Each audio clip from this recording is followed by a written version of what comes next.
Salam Rahayu, kembali dengan saya Jeng Risti. Semoga Anda selalu diberi kesehatan dan perlindungan, serta dilancarkan rezekinya. Ingatlah bahwa kesehatan adalah rezeki dan modal terbesar kita sebagai manusia, serta perlindungan Tuhan adalah sebaik-baiknya pelindung. Saudara semua, dalam menempuh solusi melalui jalan spiritual, khususnya pasang susuk memang tidak selalu mulus. Ada kemungkinan Anda gagal dalam merasakan manfaatnya. Padahal banyak orang yang berhasil dan sukses mendapatkan hasilnya. Ya, sebagai seorang ahli spiritual yang cukup berpengalaman, saya banyak didatangi oleh klien yang gagal mendapatkan manfaat dari ahli spiritual lain dan sukses ketika menggunakan sarana dari saya. Siapa nih yang seperti ini? Saya yakin Anda yang sering mencari solusi di jalan spiritual pasti pernah merasakannya.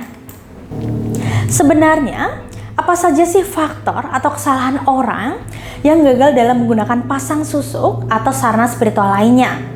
Ada beberapa faktor atau kesalahan pengguna susuk yang membuat dia tidak merasakan manfaatnya. Sebenarnya, tidak hanya dalam pasang susuk saja ya, tapi biasa terjadi untuk orang yang menggunakan sarana spiritual pada umumnya.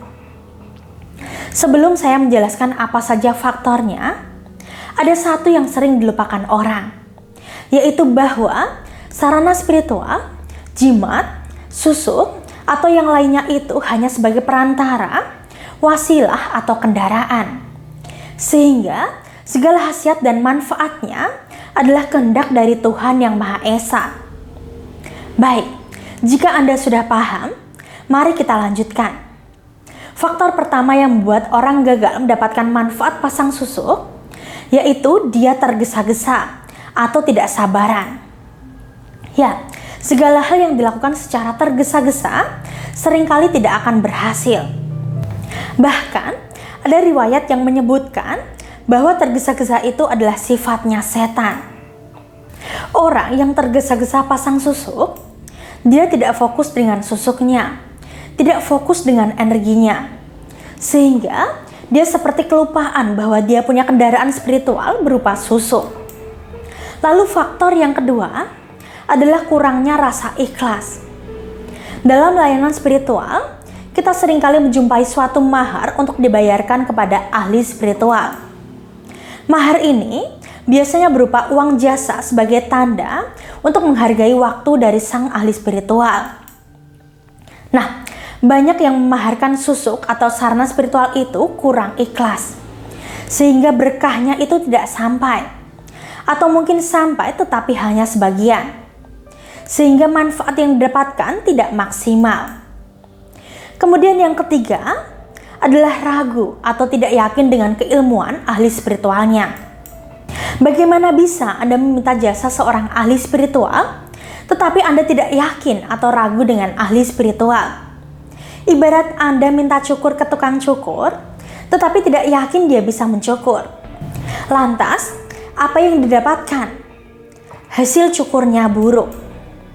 Perlu dipahami untuk saudaraku semuanya, menjalani hal-hal yang bersifat spiritual itu harus yakin, agar energi diri Anda dapat menerima energi dan ilmu dari seorang ahli spiritualnya. Dengan adanya keselarasan inilah, maka energinya dapat memberikan suatu manfaat yang luar biasa pada hidup Anda. Dengan adanya keselarasan inilah, maka energinya dapat memberikan suatu manfaat yang luar biasa pada hidup Anda. Nah, jadi itulah 3 faktor atau kesalahan yang sering membuat pengguna susuk atau sarana spiritual itu gagal, yaitu tergesa-gesa, tidak ikhlas, dan ragu. Jadi, untuk Anda yang saat ini berniat meminta bantuan ke saya atau ahli spiritual lainnya, jangan setengah-setengah. Anda harus yakin, ikhlas, dan sabar. Jangan buru-buru. Baik, mungkin cukup untuk video kali ini. Semoga bermanfaat dan menambah wawasan spiritual Anda.